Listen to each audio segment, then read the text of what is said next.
everybody, I'm Dawn. I'm here at Omingbird Aerial Gym, and I just wanted to talk about some of the things that we're going to be learning in tonight's Hammockography class, because I know a lot of our students are preparing performance pieces that can't necessarily make it to tonight's class.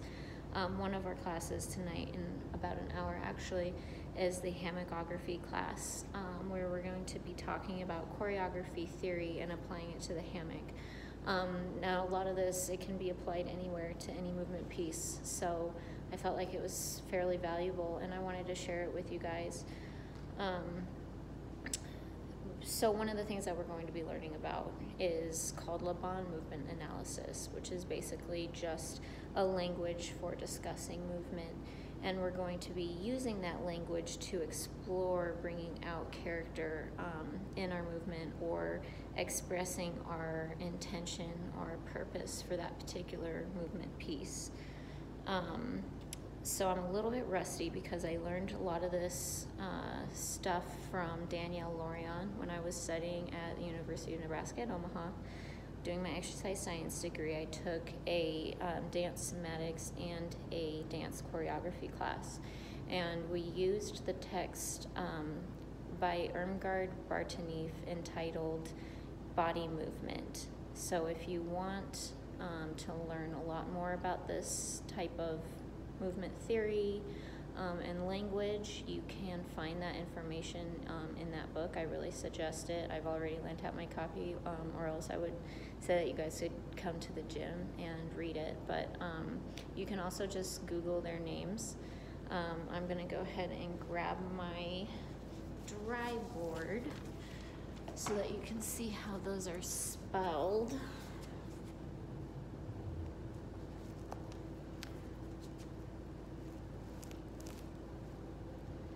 So it was the LMA, Laban movement analysis, was originally developed by Rudolf Laban, and then Irmgard Bartanif built upon it. So hopefully you can see their names and read their names clearly. Maybe take a screenshot so that you can Google them later if this type of stuff resonates with you. So one of the main foundations of this language is the effort, also referred to as dynamics. The effort is a system for understanding the more subtle characteristics of movement with respect to your inner intention. So there's different effort factors. We have space, weight, time, and flow. And there's two different effort elements that go along with each factor. So one effort element is sort of this fighting, aggressive factor. And one of the other elements, or the only other element, is this indulging side. So for space can be either direct or it can be indirect and flexible. Weight can either be strong or light. Time can either be sudden and quick, or it can be sustained. And then the flow can either be bound flow or free flow. And again, you can apply this to any of your movements to explore different ways of expressing whatever you're trying to express. You know, what would your character be experiencing, and how would their body movement be communicating this experience to the audience. So I'll go a little bit more in depth notes. So with space, we have direct space. That type of movement is going to look very linear, very pinpointed, laser-like movement, like phew, that's a use of a direct space movement. On the contrary, the indirect, or the flexible, is going to be more expansive and meandering movement. With weight, you've got heavy, collapsed, compression.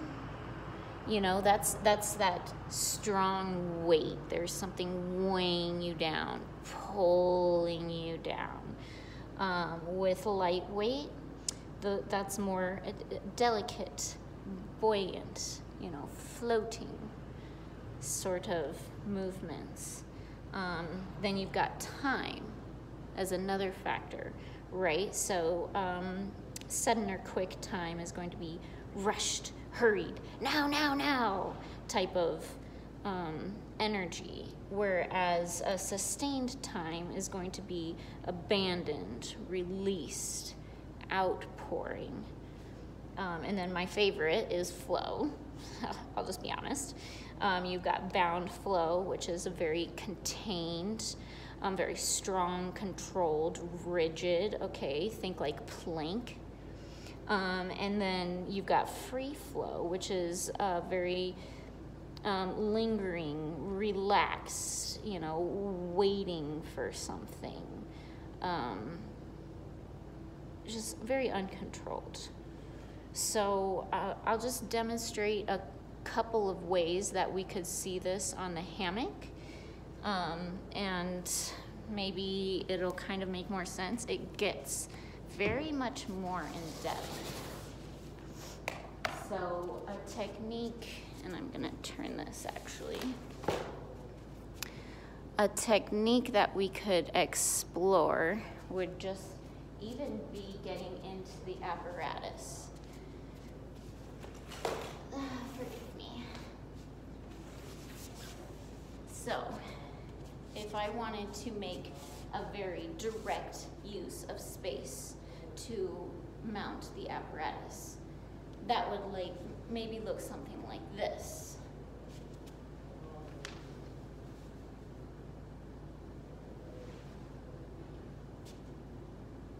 Maybe even more straight up and down all of a sudden. The come around is a little bit more indirect, but indirect or flexible, that would look more like this. I'm not making any clear line. Then, say I wanted to have very heavy, strong weight. You know, that's very like something is pulling me to the ground, and I almost can't even like lift up because it's just so heavy. I've got to push against it. Whereas if I'm light, I'm very like, wee, wee, free flowing. Bound flow would be much more like contained, rigid, something like that. Direct space, you'll find everyone will have sort of their natural movement that feels comfortable to them. And sometimes things can arise when you practice a movement effort that is not necessarily your natural movement effort. That could be uncomfortable. Sometimes that happens with me when I try to do direct space movements that are very like, hi, moving through the space. I like to be much more indirect, and that correlates even beyond just movement and movement theory. It sort of manifests in a lot of ways. Say, then we've got time. I don't know if I talked about time.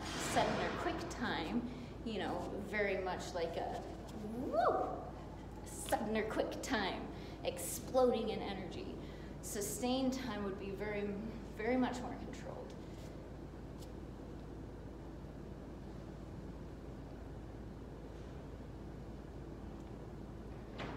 So those are some of the things, these efforts that you can use to explore what you want to really bring out in your performance routine. Sometimes just intuitively certain things, when you look at the list, will jump out at you, like if my character is a fairy dancing through the forest, it's probably going to be very lightweight, very indirect flow, free flow, indirect space is what I meant. So then you can, we'll also in tonight be going over using your entire kinesphere and levels and how you can use all of those things to explore what your body is capable of, and explore the different ways of expressing whatever you're trying to communicate. So if you guys want, if you're not able to make it to class, that's okay. We can have this discussion anytime. I love talking about stuff like this. And like I said, this is just the beginning of the rabbit hole, so there's a lot more to it. And that's why we have the class, Hammockography. I'll see you guys later.